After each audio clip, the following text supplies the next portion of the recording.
भगवान ने कहा, जितना पेट भर जाए उतना ही लो, बाकी दान करो।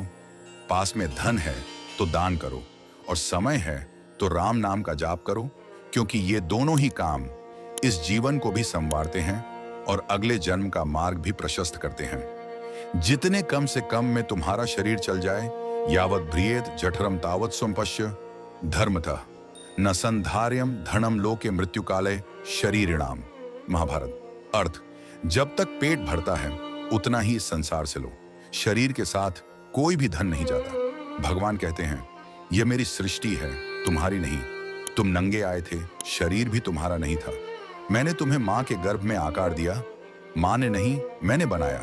तुम्हें कुछ भी पता नहीं था, न कैसे सांस लेना है, न खाना, न बोलना। मैंने ही ये संसार रचा, फल, अन्न, जल, वस्त्र, सबकी व्यवस्था की। तुमने क्या दिया? कुछ नहीं। तो इस संसार से उतना ही लो जितना तुम्हारा पेट भर जाए, शरीर ढक जाए, रहने के लिए एक स्थान मिल जाए। बाकी सब मेरा है और तुम्हें दान करने के लिए दिया गया है। वैदिक मंत्र ऋग्वेद 10.1176।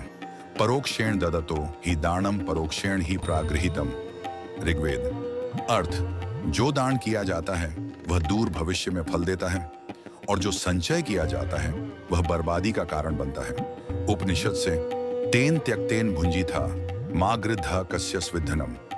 ईशावास्योपनिषद 1:1। अर्थ, ईश्वर की संपत्ति का त्याग भाव से भोग करो और किसी के धन की इच्छा मत करो। कबीर का दोहा, साईं इतना दीजिए जामे कुटुंब समाए, मैं भी भूखा ना रहूं, साधु न भूखा जाए।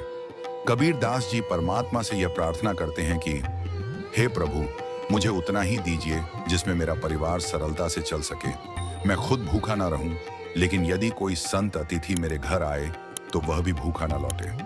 गीता अध्याय 2 श्लोक 47। कर्मण्येवाधिकारस्ते मां फलेषु कदाचन मां कर्म फल हेतुर्भुर्मा ते संगोस्त्व कर्मणि। भावार्थ, तुम्हारा अधिकार सिर्फ कर्म करने में है, फल में नहीं।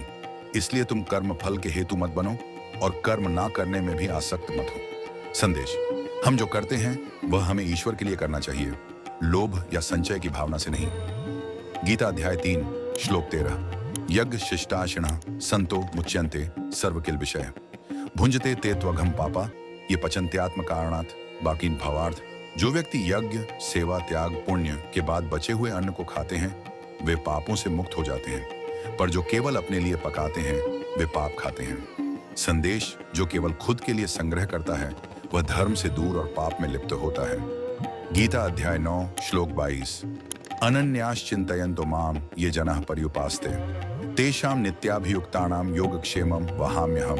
ए भावार्थ, जो भक्त मुझ में ही लगे रहते हैं और मुझे ही पूर्ण रूप से समर्पित होकर भजते हैं, उनके योग, प्राप्ति और क्षेम, रक्षा की जिम्मेदारी मैं लेता हूँ। संदेश, परमात्मा अपने भक्तों का पालन करते हैं, इसलिए संग्रह की चिंता भक्त के लिए निरर्थक है। गीता अध्याय 6 श्लोक 10।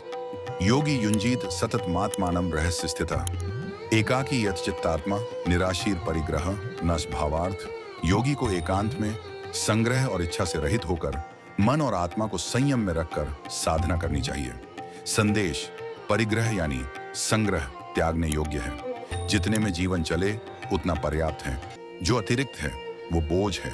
जितना तुम्हारा सांस से पेट तक का जीवन चल जाए वही पर्याप्त है, बाकी दान है, सेवा है, त्याग है। कलयुग में दान ही धर्म है। दानमयेव कलौ धर्मः, यही शास्त्र का वचन है।